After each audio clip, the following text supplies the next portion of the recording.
എന്റെ പ്രിയമുള്ള സഹോദരങ്ങളെ, അല്ലാഹുവിന്റെ പ്രവാചകൻ സല്ലല്ലാഹു അലൈഹി വസല്ലമ തങ്ങൾ പ്രവാചകൻ എവിടെന്ന് പറഞ്ഞു തരികയാണ്. അല്ലാഹുവിന്റെ പ്രവാചകൻ പറഞ്ഞു, ഈ 4 രീതിയിലാണ് ചിലര് ലാ ഇലാഹ ഇല്ലല്ലാഹ് പറഞ്ഞിട്ട് മരിക്കുന്നത്. അല്ലാഹു ആ കൂട്ടത്തിൽ പെടുത്തുമാറാകട്ടെ. അല്ലാഹു ആ 4 വിഭാഗത്തിൽ ഏതെങ്കിലും ഒരു വിഭാഗത്തിൽ പെടുത്തുമാറാകട്ടെ. ഉറക്കപ്പറ, അല്ലാഹു പെടുത്തുമാറാകട്ടെ. മനുഷ്യ സ്വർഗത്തിൽ പോകാൻ വേറെ വലിയ അമലൊന്നും വേണ്ട. സ്വർഗത്തിൽ പോകാൻ വലിയ അമലൊന്നും വേണ്ട. ചാവാൻ കിടന്ന ഒരു പട്ടിക്ക് വൃത്തികെട്ട ഒരു പെണ്ണ് കുടിക്കാൻ അല്പം വെള്ളം കൊടുത്തപ്പോ അള്ളാഹു സ്വർഗം കൊടുത്തെന്ന് നബി മുഹമ്മദ് മുസ്തഫ. വ്യഭിചാരിയായ ഒരു പെണ്ണ് മരണത്തോട് മല്ലടിച്ചുകൊണ്ട് കിടന്ന ഒരു നായ്ക്ക് ഇത്തിരി വെള്ളം കൊടുത്തപ്പോഴാ സ്വർഗത്തിൽ പോയ. പള്ളിക്ക് സ്വർഗത്തിൽ പോകാനുള്ള 2 എളുപ്പവഴി പറഞ്ഞുതരാം. സ്വർഗത്തിൽ പോകാനുള്ള 2 എളുപ്പവഴി പറഞ്ഞുതരട്ടെ.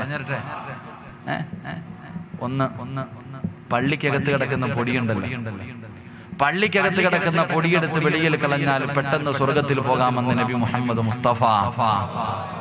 പള്ളിക്കകത്ത് പൊടി കണ്ട ഇത് മോദി സാഹിബിനുള്ളതാണ് നമ്മൾ വിചാരിക്കുന്നത് അല്ലേ? പള്ളിക്കകത്ത് പൊടി കിടക്കുന്നത് കണ്ടാൽ പെട്ടെന്ന് എടുത്ത് കളയണം. കാരണം എന്താ? അവന് പെട്ടെന്ന് സ്വർഗത്തിൽ പോകാമെന്ന. അള്ളാഹു നമുക്ക് ഭാഗ്യം തരുമാറാകട്ടെ. വഴി കിടക്കുന്ന കല്ലുകളൊക്കെ എടുത്ത് മാറ്റി, ജനങ്ങൾക്ക് തടസ്സമുണ്ടാകുന്ന കാര്യങ്ങളൊക്കെ എടുത്ത് മാറ്റിക്കഴിഞ്ഞാൽ സ്വർഗത്തിൽ പോകാമെന്ന്. അള്ളാഹു നമുക്കൊക്കെ സ്വർഗം നൽകി അനുഗ്രഹിക്കുമാറാകട്ടെ. അള്ളാഹു ഖൈറും ബറക്കത്തും ഐശ്വര്യവും നൽകി അനുഗ്രഹിക്കുമാറാകട്ടെ. നിങ്ങൾക്ക് ആർക്കെങ്കിലും ബറക്കത്ത് വേണമെന്നുള്ളൊരു പെട്ടെന്ന് കൈവക്കി. ചിലര് പൊക്കത്തില്ല, കാരണം ബറക്കത്ത് എന്താന്ന് വാപ്പയ്ക്ക് അറിയില്ല. അതന്നെ വെക്കാത്ത. അള്ളാഹു ബറക്കത്ത് നൽകുമാറാകട്ടെ.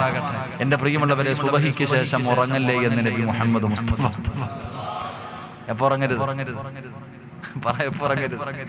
സുബഹിക്ക് ശേഷം സുബഹിക്ക് ശേഷം ഉറങ്ങിയാൽ വീടിന്റെ ബർക്കത്ത് നഷ്ടപ്പെട്ടു പോകും. അള്ളാഹു കാത്തുരക്ഷിക്കുമാറാകട്ടെ.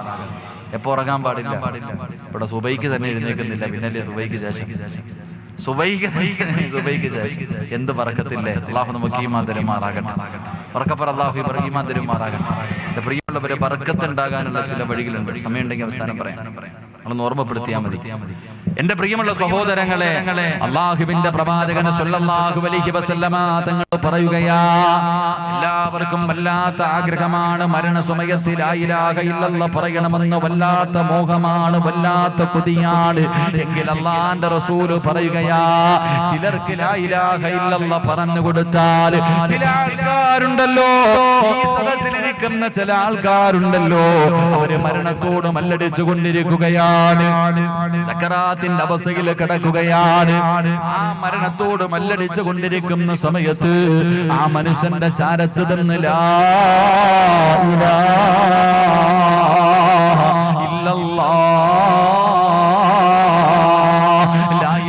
ഇല്ലല്ലാഹ് എന്ന് പറഞ്ഞു കൊടുത്ത പടച്ചവനെ, അവരുടെ നാവ് പൊക്കിയിട്ട് പറയാ കഴിയില്ലെന്ന് നബി മുഹമ്മദ് മുസ്തഫ സല്ലല്ലാഹു അലൈഹി വസല്ലമ തങ്ങൾ പറയുകയാ, ചിലർക്ക് അതിന് കഴിയില്ല. അവന്റെ നാവ് പൊക്കിയിട്ട് ലാ ഇലാഹ ഇല്ലല്ലാഹ് എന്ന് പറഞ്ഞിട്ട് മരിക്കാൻ കഴിയൂല. അല്ലാഹുവിന്റെ പ്രവാചകൻ അവിടെന്ന് പറയുകയാ, ആ നഷ്ടവാളി ആരെന്നറിയുമോ? ആ പരാജയപ്പെട്ടവൻ ആരെന്നറിയുമോ? എന്റെ പ്രിയമുള്ളവരെ, മരണസമയത്തിൽ ലാ ഇലാഹ ഇല്ലല്ലാഹ് പറഞ്ഞു കൊടുത്താൽ പറയാൻ കഴിയാത്ത 5 വിഭാഗം ആൾക്കാരുണ്ടെന്ന് നബി മുഹമ്മദ് മുസ്തഫ സല്ലല്ലാഹു അലൈഹി വസല്ലമ തങ്ങൾ പറയുമ്പോ, ഒന്നാമത്തെ വിഭാഗം ഏതെന്നറിയുമോ? മരണസമയത്തിൽ ലാ ഇലാഹ ഇല്ലല്ലാഹ് പറയാൻ കഴിയാത്ത ഒന്നാമത്തെ വിഭാഗമാരാ? അല്ലാഹുവിന്റെ റസൂൽ പറയുന്ന സ്വഹാബ, നമസ്കാരത്തിൽ അലംഭാവം കാണിക്കുന്നവനുണ്ടല്ലോ, അവന് സഹാദത്ത് കലിമ പറയാൻ കഴിയില്ലെന്ന് നബി മുഹമ്മദ് മുസ്തഫ സല്ലല്ലാഹു അലൈഹി വസല്ലമ തങ്ങൾ പറയുമ്പോ, നമസ്കരിക്കാത്തവന്റെ കാര്യമല്ല, അല്ലാഹുവേ, നമസ്കരിക്കുന്ന മനുഷ്യന്റെ കാര്യമാണ് പറയുന്നത്. നമസ്കാരത്തിൽ അലംഭാവം കാണിക്കുന്നവരുണ്ടല്ലോ, കൃത്യനിഷ്ഠതയില്ലാത്തവരുണ്ടല്ലോ, അലസനെ പോലെ മടിയനെ പോലെ നിസ്കരിക്കുന്നവരുണ്ടല്ലോ.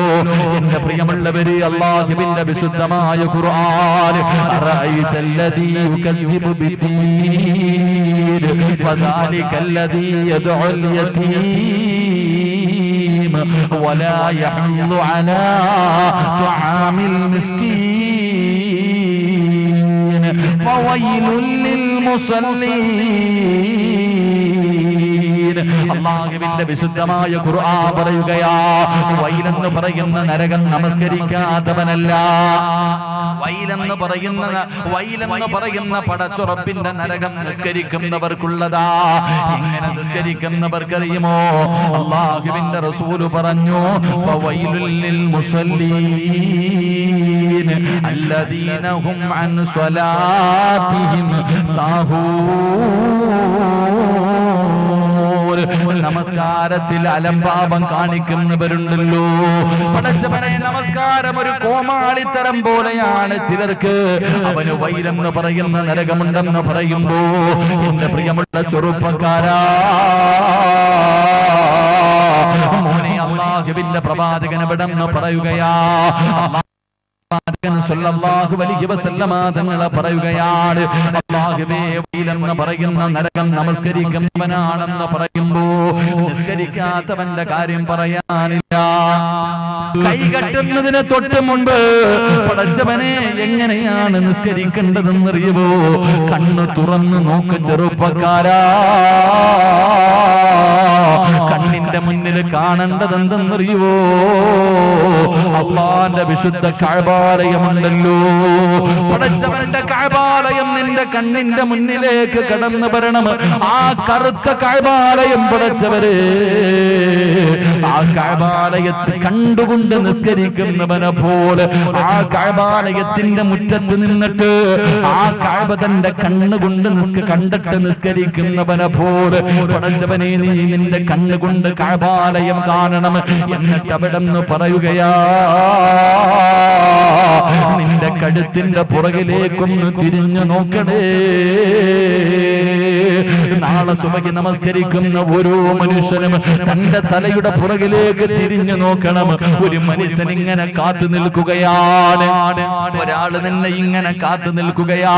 പെട്ടെന്ന് നിസ്കരിക്കടാ, പെട്ടെന്ന് നിസ്കരിക്കടാ. ആരാ പുറകിൽ കാത്തു നിൽക്കുന്നതെന്നറിയുവോ?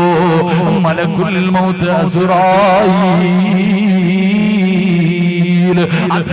അലൈഹിസ്സലാം നിന്റെ പുറകിൽ ഇങ്ങനെ കാത്തു നിൽക്കുകയാ. എന്തിനെന്നറിയുവോ? നിന്നെ കൊണ്ടുപോകാ. പെട്ടെന്ന് നിസ്കരിക്കടാ, പോകാ സമയമായി. പെട്ടെന്ന് നിസ്കരിക്കെന്ന് പറഞ്ഞിട്ട് അസ്റായീൽ നിന്റെ തൊട്ടു പുറകിൽ നിന്നെ കൊണ്ടുപോകാൻ ഇങ്ങനെ കാത്തു നിൽക്കുകയാ. വലതു ഭാഗത്തേക്ക് നോക്കുമ്പോ അല്ലാഹുവിന്റെ സ്വർഗമാണ് കാണേണ്ടത്, അല്ലാഹുവിന്റെ സ്വർഗമാണ് കാണേണ്ടത്. ഇടതു ഭാഗത്തേക്ക് നോക്കുമ്പോ കാണേണ്ടത് അല്ലാഹുവിന്റെ നരകവാ. ചിന്തിക്കണമല്ലോ, ഈ നമസ്കാരം ശരിയായ ഈ സ്വർഗം എനിക്കുള്ളതാ. ഈ നമസ്കാരം ശരിയായില്ലെങ്കിൽ എന്റെ കിടക്കുന്ന വീട് ഈ നരകവാ. പടച്ചവനെ, അതാ മഹാനബികൾ അഞ്ചാമതായി പറയുകയാണ്, നാളത്തെ സുബഹി നിന്റെ ജീവിതത്തിൽ അവസാനത്തെ നല്ല കാര്യമാ. സലാം വീട്ടിക്കടിഞ്ഞ ഒരു സുബ്ഹാനല്ലാഹ് പറയാ നീ ഇല്ലടാ ചെറുപ്പക്കാരാ. പിന്നെ നിനക്കൊരു അൽഹംദുലില്ലാഹ് പറയാ സമയമില്ലോ.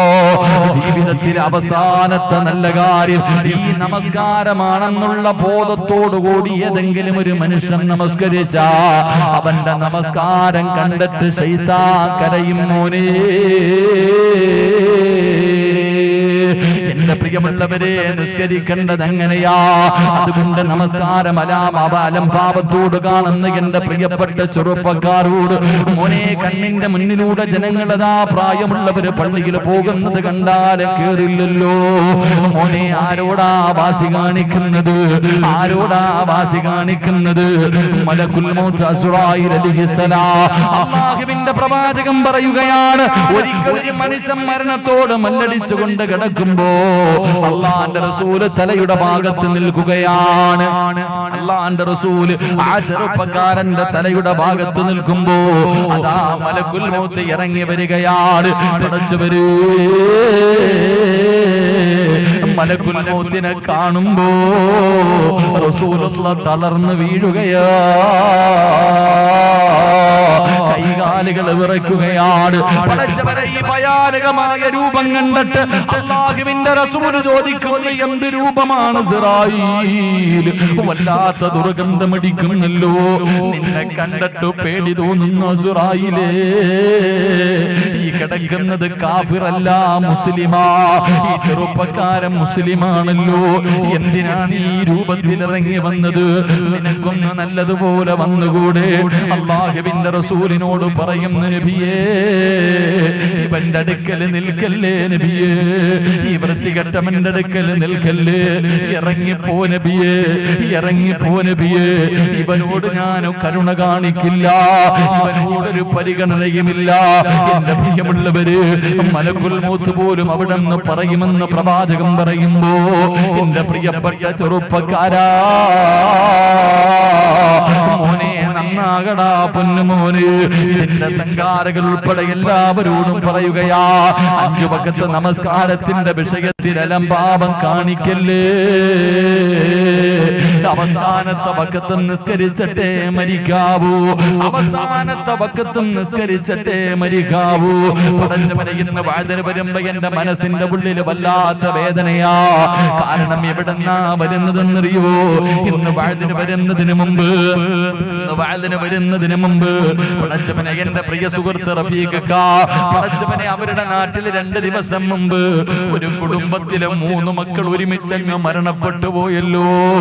2 മക്കളും ഒരു പെൺകുട്ടിയും, ആകെയുണ്ടായിരുന്ന 3 മക്കളും പടച്ചവനെ വെള്ളത്തിന്റെ അകത്ത് മുങ്ങി മരിച്ചു പോയല്ലോ.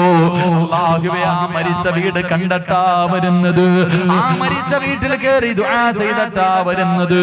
പടച്ചവനെ എന്ത് പറഞ്ഞ് സമാധാനിപ്പിക്കണമെന്നറിയില്ല. അല്ലാഹുവേ, ആ പ്രിയപ്പെട്ട മക്കളുടെ വാപ്പ ഇങ്ങനെ ഇരുന്ന് കരയുന്ന ഉസ്താദേ, ഞാൻ പറഞ്ഞു നിങ്ങളുടെ മക്കൾക്ക് അല്ലാഹു ഷഹീദിന്റെ കൂലി കൊടുത്തല്ലോ. വെള്ളത്തിൽ മുങ്ങി മരിക്കുന്നവർക്ക് ഷഹീദിന്റെ കൂലിയുണ്ടെന്നാ. 3 ശുഹദാക്കളുടെ വാപ്പയല്ലേ, 3 ശുഹദാക്കളുടെ വാപ്പയല്ലേ നിങ്ങള്? 3 ശുഹദാക്കളെ വളർത്താൻ അല്ലാഹു നിങ്ങൾക്ക് ഭാഗ്യം നൽകിയല്ലോ. നിങ്ങൾ സ്വർഗത്തിന്റെ അവകാശിയാണല്ലോ. എന്തിനാ നിങ്ങൾ കരയുന്നതെന്ന് ചോദിക്കുമ്പോ, ഉസ്താദേ മരിക്കുന്നത് വരെ ജീവിക്കണമല്ലോ, മരിക്കുന്ന കാലം വരെ ഇങ്ങനെ ജീവിക്കണമല്ലോ. 3 മക്കളുടെ മയ്യത്ത് ഒറ്റ ദിവസം കണ്ട വാപ്പയാ. അല്ലാഹുവേ, പടച്ചവരെ ആ കുടുംബത്തിന് ക്ഷമ കൊടുക്കണേ അല്ലാ. മോനെ, ഇത്രയേ ഉള്ളടാ ജീവിതത്തിന്റെ വില, ഒരു കൊതുകിന്റെ ചിറകിന്റെ വില പോലുമില്ല. പൊന്നുമോനെ, നിന്റെ ജീവിതത്തിൽ എപ്പോഴെവിടെ വെച്ചാണ് മരണം വരുന്നതെന്നറിയില്ല, ഏത് രൂപത്തിലാണ് വരുന്നതെന്നറിയില്ലോ. എന്റെ പ്രിയമുള്ളവരെ, എപ്പോ എവിടെ വെച്ച് വന്നാലും അവസാനത്തെ വഖത്തും നിസ്കരിച്ചിട്ട് മരിക്കണം ചെറുപ്പക്കാരാ. എന്റെ പ്രിയപ്പെട്ട ഉപ്പമാരോട് പടച്ചവനെ ഞാനൊരു മനുഷ്യനെ പറഞ്ഞു തരാ, നിങ്ങൾക്കൊക്കെ നല്ല പരിചയമുള്ള ഒരു മനുഷ്യനെ ഞാൻ പറഞ്ഞു തരാ. പടച്ചവനെ വീടിന്റെ മുൻഭാഗം മുഴുവനും വൃത്തിയാക്കുകയാണ്. പടച്ചവനെ പതിവില്ലാതെ വീടിന്റെ മുൻഭാഗം മുഴുവനും വൃത്തിയാക്കുന്നു. മക്കള് ചോദിച്ചു, എന്തിനാ വാപ്പാ വീടിന്റെ മുൻഭാഗം മുഴുവനും വൃത്തിയാക്കുന്നത്? അല്ലാ, വാപ്പ മക്കളോട് പറഞ്ഞു, നിങ്ങൾക്കത് പിന്നെ മനസ്സിലാകും, അത് നിങ്ങൾക്ക് പിന്നെ മനസ്സിലാകും. കല്യാണ വീടിന്റെ കല്യാണം വരുമ്പോ വീട് വൃത്തിയാക്കുന്നത് പോലെ വീടിന്റെ പരിസരം മുഴുവനും വൃത്തിയാക്കുകയാ. അവസാനം അവിടെ നിന്ന് പറഞ്ഞു, നിങ്ങൾക്കത് പിന്നെ മനസ്സിലാകും. അല്ലാഹുവേ, അന്ന് വൈകുന്നേര സമയമെത്തിയപ്പോ ഭാര്യയോട് ഭാര്യ വിളിച്ചിട്ട് പറഞ്ഞു, പെണ്ണെ എന്നെ നീ ഒന്ന് കുളിപ്പിക്കുവോ, എന്നെ നീ ഒന്ന് കുളിപ്പിക്കുവോ. അവസാനം ഭാര്യ കുളിപ്പിക്കുകയാണ്. കുളിപ്പിക്കുന്ന സമയത്ത് പറഞ്ഞു, ഇനി ഒരിക്കലും നിനക്കെന്നെ കുളിപ്പിക്കാൻ കഴിയില്ല. അല്ലാഹുവേ, അവിടെ നിന്ന് കുളിച്ചു, ഭാര്യ ഭർത്താവിനെ കുളിപ്പിച്ചു. അത് കഴിഞ്ഞിട്ട് പറഞ്ഞു, ഒതുവെടുത്തിട്ട് നമുക്ക് നിസ്കരിക്കാം. ഭാര്യയും ഭർത്താവും കൂടെ നിസ്കരിച്ചു. നിസ്കാരം കഴിഞ്ഞിട്ടല്ല ഭർത്താവ് ഭാര്യയോട് പറഞ്ഞു, പെണ്ണേ എന്നെ മരിക്കുന്ന ദിവസവും നിസ്കരിക്കണമെന്ന് വല്ലാത്ത മോഹമായിരുന്നു. അല്ലാഹു എനിക്കതിനുള്ള ഭാഗ്യം തന്നല്ലോ എന്ന് യാത്രയും പറഞ്ഞിട്ട് കിടന്നതാ. എന്റെ പ്രിയമുള്ളവര്, അവസാന പടച്ചറപ്പിന്റെ തീരുമാനത്തിന്റെ മുന്നിലങ്ങ് യാത്രയായപ്പോ ആരെക്കുറിച്ചാ പറഞ്ഞതെന്നറിയുവോ? പാറന്നൂർ ഉസ്താദിന്റെ ചരിത്രമാ പറഞ്ഞു തരുന്നത്. അതുകൊണ്ട് എന്റെ പ്രിയമുള്ള സഹോദരാ, മോനെ മരണം എപ്പോഴെവിടെ വെച്ചാണ് വരുന്നതെന്നറിയില്ല. ഇന്നലെ പള്ളിയിലേക്ക് ജുമയ്ക്ക് പോകുമ്പോ പടച്ചവനെ 2 ചെറുപ്പക്കാര് പാണ്ടിലൂരിയുടെ അടിയിൽ നിന്ന് രാവിലെ വീട്ടിൽ നിന്ന് വെളിയിലേക്ക് ഇറങ്ങിയ 2 മക്കളാട്. പടച്ചവരെ മോനെ അവസാനം കണ്ണിന്റെ മുന്നിൽ കിടന്ന് പിടഞ്ഞുകൊണ്ട് മരിക്കുമ്പോ അല്ലാഹുവേ കണ്ടവര് മുഴുവനും ഓടുകയാണ്. ലോറിയുടെ ഡ്രൈവർ വിളിച്ചു കൂവിക്കൊണ്ടാ ഓടുന്നത്. അവസാനം ഫയർഫോഴ്സ് വന്നിട്ട് പടച്ചവനെ വല്ലാത്തൊരവസ്ഥയിൽ അവിടെ നിന്ന് മയ്യത്തെടുക്കുമ്പോ ചെറുപ്പക്കാരാ ജീവിതത്തിന് വില ഇത്രയേ ഉള്ള പൊന്നുമോനെ, എപ്പോഴെവിടെ വെച്ചാണ് മരണം വരുന്നതെന്നറിയില്ലോ. ഏത് സമയത്ത് എവിടെ വെച്ച് വന്നാൽ സമ്മാന പൊതി വാങ്ങുന്നത് പോലെ മരണം വാങ്ങണം മോനെ. റഹീമായ അല്ലാഹ്, കരുണക്കടലായ അല്ലാഹ്, ദയാലുവായ അല്ലാഹ്, പടച്ചവനെ പെട്ടെന്നുള്ള മരണങ്ങളെ തൊട്ട് ഞങ്ങളെ നീ കാക്കണേ അല്ലാഹ്. അപകട മരണങ്ങളെ തൊട്ട് കാക്കടേ തമ്പുരാന്. മയ്യത്ത് പോലും നല്ല നിലയിൽ കുളിപ്പിക്കാൻ കഴിയാത്ത അവസ്ഥയിൽ നീ ഞങ്ങളെ മരിപ്പിക്കല്ല അല്ലാഹ്. സംഘാടകർ ബക്കറ്റുമായിട്ട് മുന്നിലേക്ക് കടന്നു വരികയാ. ഓടേണ്ടവർ ഓടാ, ഇപ്പോഴല്ലേ ഓടാൻ പറ്റൂ. മലക്കുൽ മൗത്ത് വന്നാൽ എവിടെയോടാരാ? ഇത് നിങ്ങളുടെ മുന്നിലേക്ക് കടന്നു വരുമ്പോ മനസ്സറിഞ്ഞുകൊണ്ട് റബ്ബേ ഇൽമു പഠിപ്പിക്കുന്ന ഒരു മദ്രസയുടെ പ്രവർത്തനത്തിന് വേണ്ടിയല്ലേ. മനസ്സറിഞ്ഞുകൊണ്ടൊരു നല്ല സദക്ക കൊടുക്കാൻ കഴിയുമോ? നല്ല ഒരു സദക്ക കൊടുക്കാൻ കഴിയുമോ? സദക്ക ഇടുന്ന സമയത്ത് പറയണമല്ലോ, മരിക്കുന്ന ദിവസവും സ്വന്തം കൈകൊണ്ട് ഒന്നുപെടുത്തിട്ട് നിസ്കരിച്ചിട്ട് മരിക്കാൻ ഭാഗ്യമ തരണേ അല്ലാ, ഭാഗ്യമ തരണേ അല്ലാ. ഒരു നിയത്തോടെ ഒരു നല്ല സദഖ എടുത്തു. അല്ലാഹുവേ റഹ്മാൻ റഹീമായ അല്ലാഹ്, കരുണക്കടലായ അല്ലാഹ്, ആരെല്ലാം ഒരു നല്ല സദഖ കൊടുക്കുന്നു അവർക്ക് റബ്ബേ നീ ആഫിയത്തും ദീർഘായുസ്സും കൊടുക്കണേ അല്ലാഹ്. ഏതെങ്കിലും ഒരു മാരകമായ രോഗത്തിന്റെ അണുക്കൾ അവരുടെ ശരീരത്തിലുണ്ടെങ്കിൽ ഈ സദഖയുടെ ബർക്കത്ത് കൊണ്ട് കരിച്ച് കളയണേ അല്ലാഹ്. അവരിട്ട് നരകിപ്പിക്കല്ല റബ്ബേ. ഈ സദഖ അതിനൊരു സബബാക്കണേ അല്ലാഹ്. അല്ലാഹു സ്വീകരിക്കുമാറാകട്ടെ. മരണസമയത്ത് ലാ ഇലാഹ ഇല്ലല്ലാഹ് പറയാൻ കഴിയാത്ത ഒന്നാമത്തെ വിഭാഗം നിസ്കരിക്കാത്തവരല്ല, നിസ്കാരത്തിൽ അലംഭാവം കാണിക്കുന്നവരാണെന്ന് നബി മുഹമ്മദ് മുസ്തഫ. എന്റെ പ്രിയമുള്ള സഹോദരങ്ങൾ, അല്ലാഹു തരുന്ന ഒന്നാമത്തെ പ്രതിഫലം, അല്ലാഹു നിനക്ക് നല്ല മരണം തരുമെന്ന് നബി മുഹമ്മദ് മുസ്തഫ. ഉറക്കെ പറഞ്ഞു നബി മുഹമ്മദ് മുസ്തഫ. ഒരു നല്ല മരണം നീ നിന്റെ വെള്ള തുണിയിൽ പൊതിഞ്ഞിട്ട് നിന്റെ വീടിന്റെ അകത്ത് കടത്തിയിരിക്കുന്ന ദിവസം കാണാൻ വരുന്നവര് മുഴുവനും നീ മരിച്ചതുപോലെ മരിക്കാൻ കൊതിക്കും. അള്ളാഹു അങ്ങനെയുള്ള മരണം തരുമാറാകട്ടെ. നിന്റെ മുഖത്തിട്ടിരിക്കുന്ന വെള്ള തുണി ഉയർത്തുമ്പോ ഓരോ മനുഷ്യനും അല്ലാഹുവേ എന്താ പടച്ചവനെ മരണം, എന്തൊരു ചിരിയ, എന്തൊരു പ്രകാശം, ഉറങ്ങുന്ന റബ്ബേ അല്ലാഹുവേ എനിക്കും ഇങ്ങനെ തരണേ എന്ന് ജനങ്ങൾ കൊതിക്കുന്ന രീതിയിലുള്ള ഒരു മരണം അല്ലാഹു തരും. അല്ലാഹു നൽകി അനുഗ്രഹിക്കുമാറാകട്ടെ.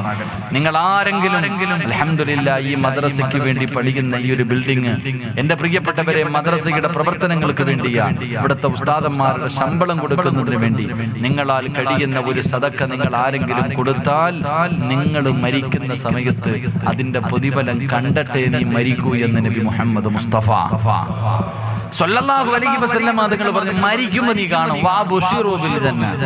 നീ സക്കറാത്തിന്റെ അവസ്ഥയിൽ മരണത്തോട് മല്ലടിച്ചുകൊണ്ടിരിക്കുന്ന സമയം മലക്കുകൾ കാണിച്ചു തരും, നീ അന്ന് കൊടുത്തതിന്റെ പ്രതിഫലം നോക്കടാ, ഇതാണ് സ്വർഗം എന്ന് കാണിച്ചു തരും. ആ സ്വർഗം കണ്ടിട്ട് മരിക്കാൻ കഴിയുമെന്ന് അള്ളാഹുവിന്റെ പ്രവാചകൻ നബി മുഹമ്മദ് മുസ്തഫ. രണ്ട് വിശദീകരിക്കുന്നില്ല, നാളെ പടച്ച റബ്ബിന്റെ പരലോകത്തുകൂടെ എല്ലാരും നടക്കും. അന്ന് റസൂലുള്ള പറഞ്ഞു, പട്ടിയുടെയും പന്നിയുടെയും കഴുതയുടെയും പേപ്പട്ടിയുടെയും പല രൂപങ്ങളിലാ ജനങ്ങൾ കടന്നു വരുന്നത്. ആരും സഹായിക്കാനില്ലാത്ത ആ ദിവസം എന്റെ പ്രിയമുള്ളവരെ സ്വർഗത്തിലേക്ക് നിങ്ങൾ പറന്നു പോകുമെന്ന് നബി മുഹമ്മദ് മുസ്തഫ സല്ലല്ലാഹു അലൈഹി വസല്ലമ തങ്ങൾ പറയുകയാ.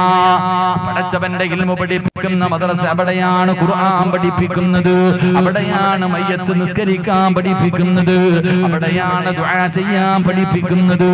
ആ പഠിപ്പിക്കുന്ന മദ്രസയുടെ അവസ്ഥ തന്നെ പരിതാപകരമാണ്.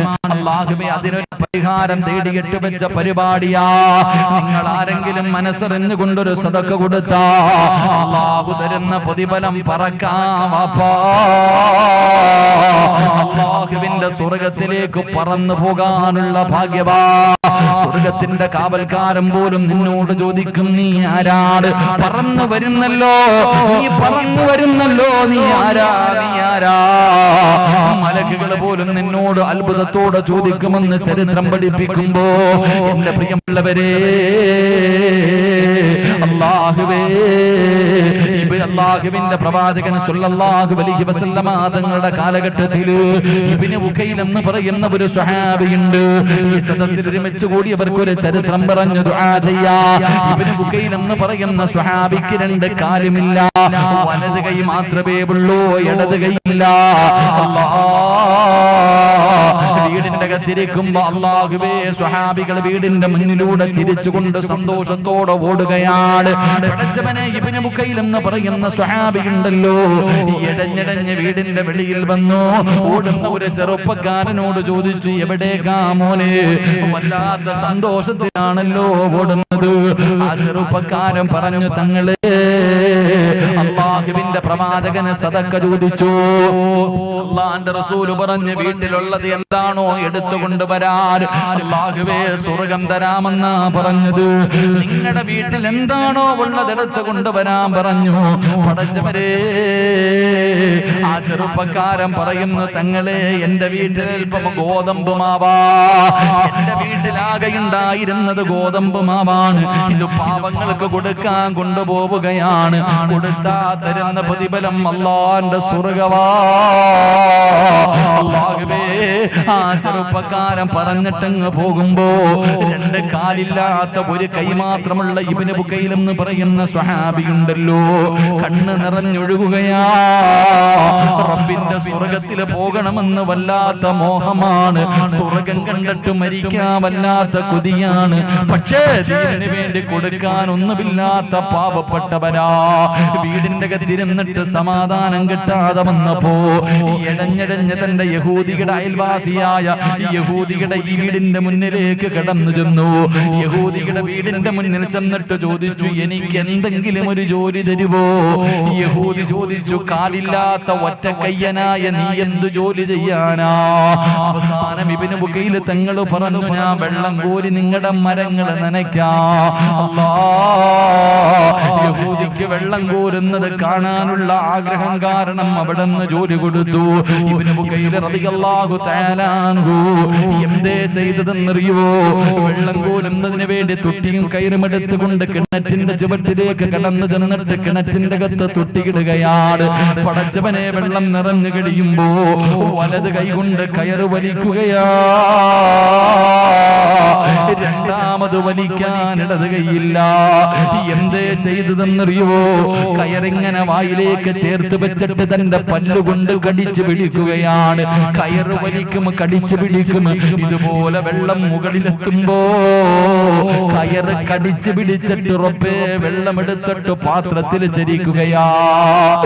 എന്നിട്ട് തന്റെ മടിയിൽ വെച്ചിട്ട് മണ്ണിലൂടെ ഇടഞ്ഞിടഞ്ഞു കൊണ്ടുപോയി മരത്തിന്റെ ചുവട്ടിൽ കൊണ്ടുപോയി ഒഴിക്കുകയാണ്.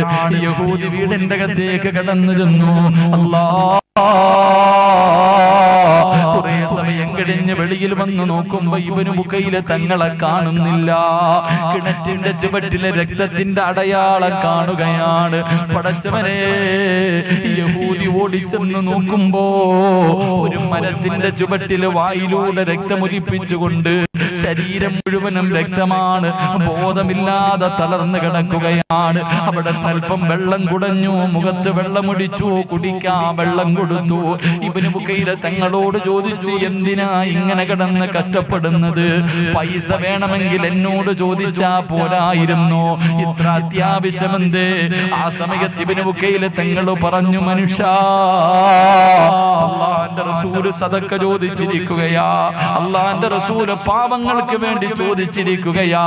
കൊടുത്താ കിട്ടുന്ന പ്രതിഫലം സ്വർഗമാണ്. സ്വർഗം കണ്ടുകൊണ്ടുള്ള ഒരു മരണമാണ്. ഞാൻ ജീവിക്കുന്നത് അതിനു വേണ്ടിയാണ്. അതുകൊണ്ട് അവർക്ക് കൊടുക്കുന്നതിന് വേണ്ടിയാ. എന്റെ ശമ്പളം ഒന്ന് തരുവോ, എന്റെ കൂലി ഒന്ന് തരുവോ? 4 ദിർഹമെടുത്ത് കയ്യിൽ വെച്ചു കൊടുത്തു. ഇബ്നു ബുഖൈർ റളിയല്ലാഹു തആല അൻഹു ഇലാ ഹദ്റത്തി റസൂലില്ലാഹ്, അല്ലാഹുവിന്റെ റസൂലിന്റെ മുന്നിലേക്ക് ഇഴഞ്ഞു കൊണ്ടുപോവുകയാ. അല്ലാഹുവിന്റെ റസൂൽ നോക്കുമ്പോ വായിലൂടെ രക്തമൊലിപ്പിച്ചുകൊണ്ട് ശരീരം മുഴുവനും രക്തത്തിലാണ്. ഇബ്നു ബുഖൈർ തങ്ങൾ ഇങ്ങനെ കടന്നു വരികയാ. റസൂലുള്ളാഹി ഓടിച്ചെന്നു. അടുത്ത് ചെന്നിട്ട് ചോദിച്ചു, ഇബ്നു ബുഖൈലേ, ആരാ നിന്നെ തല്ലിയത്? ആരാ നിന്നെ ഉപദ്രവിച്ചത്? യാ റസൂലല്ലാഹ്, എന്നെ ആരും ഒന്നും ചെയ്തില്ല നബിയേ. പിന്നെ രക്തമൊലിക്കുന്നതിന്റെ കാരണമെന്ത്? പിന്നെ എങ്ങനാ രക്തമൊലിക്കുന്നത്? അവിടെന്ന് പറഞ്ഞു, യാ റസൂലല്ലാഹ്, തൊട്ടിയും കയറാ കിണറ്റിന്റെ അകത്ത് കയറിട്ടിട്ട് വെള്ളം വലിച്ചിട്ട് എന്റെ വായിൽ നിന്ന് രക്തം വരുന്നതിന്റെ കാരണം എന്തെന്നറിയോ? എന്റെ പല്ലുകൊണ്ട് ചുണ്ടിങ്ങനെ, എന്റെ പല്ലുകൊണ്ട് കയറ് കടിച്ചു പിടിച്ചിട്ട് എന്റെ നാവും ചുണ്ടും മുറിഞ്ഞിട്ട് രക്തം വരുന്നതാ നബിയേ. കയറ് കടിച്ചു പിടിച്ചിട്ട് ഒരു കൈയല്ലേ ഉള്ളൂ, ഒരു കൈയല്ലേ ഉള്ളൂ. അല്ലാഹുവേ, കയറ് കടിച്ചു പിടിച്ചിട്ട് നാവും ചുണ്ടും മുറിഞ്ഞിട്ട് രക്തം ഇങ്ങനെ ഒലിക്കുകയാ. ശരീരത്തിലെ രക്തവേദനറിയോ വാപ്പാ? ശരീരത്തിലെ രക്തവേദനറിയോ ചെറുപ്പക്കാരാ? വെള്ളമെടുത്ത് മടിയിൽ വെച്ചിട്ട് അല്ലാഹുവേ, ഒരു കൈ ഇങ്ങനെ കുത്തിയിട്ട് മണ്ണിലൂടെ നിരങ്ങുമ്പോ എന്റെ തൊടയിലെ തോലുരിഞ്ഞിട്ട് രക്തം വരുന്നതാ നബിയേ. അല്ലാഹുവിന്റെ റസൂൽ ചോദിച്ചു, എന്തിനു വേണ്ടിയാ? എന്തിനു വേണ്ടിയാ? അങ്ങ് സദക്ക ചോദിച്ചില്ലേ നബിയേ? പാവങ്ങളെ സഹായിക്കാൻ ചോദിച്ചില്ലേ നബിയേ? അതിനു വേണ്ടിയാ നബിയേ. എനിക്ക് അല്ലാഹുവിന്റെ സ്വർഗം കണ്ടിട്ട് മരിക്കണം നബിയേ. എന്റെ കയ്യിൽ ഇതേ ഉള്ളെന്ന് പറഞ്ഞ 4 ദിർഹം എടുത്തു കൊടുക്കുമ്പോ, ഉപ്പമാരെ, നിനക്ക് കൈയുണ്ടല്ലോ, അല്ലാഹു കാല് തന്നിട്ടുണ്ടല്ലോ, അല്ലാഹു വീട് തന്നിട്ടുണ്ടല്ലോ, അല്ലാഹു സമ്പത്ത് തന്നിട്ടുണ്ടല്ലോ, അല്ലാഹു ആരോഗ്യം തന്നിട്ടുണ്ടല്ലോ. എന്നിട്ടും എന്തേ നിനക്ക് പലതും കാണാൻ കഴിയാത്തത്? ആർക്ക് വേണ്ടിയാ മനുഷ്യ? ആർക്ക് വേണ്ടിയാ മനുഷ്യ? 3 കഷ്ടം വെള്ളത്തുണി നിന്റെ പൈസയിലല്ല, നിന്റെ മക്കളും വാങ്ങിത്തരുന്നതും പുതച്ചിട്ട് ഒരു ദിവസം ഞാനും നിങ്ങളും പോകണ്ടവരാ. അതുകൊണ്ട് പോകുന്ന സമയം മനോഹരമാക്കണോ. ലാ ഇലാഹ ഇല്ലല്ലാഹ് എന്ന് പറഞ്ഞിട്ട് അല്ലാഹുവിന്റെ സ്വർഗം കണ്ടിട്ട് മരിക്കണോ. നാളെ ഇബ്നു ബുഖൈർ തങ്ങൾ കിടക്കുന്ന പടച്ച റബ്ബിന്റെ സ്വർഗം നിനക്കും കിട്ടണമെന്ന് മോഹമുണ്ടോ? ആരോടും പറഞ്ഞു വെച്ചിട്ടില്ല.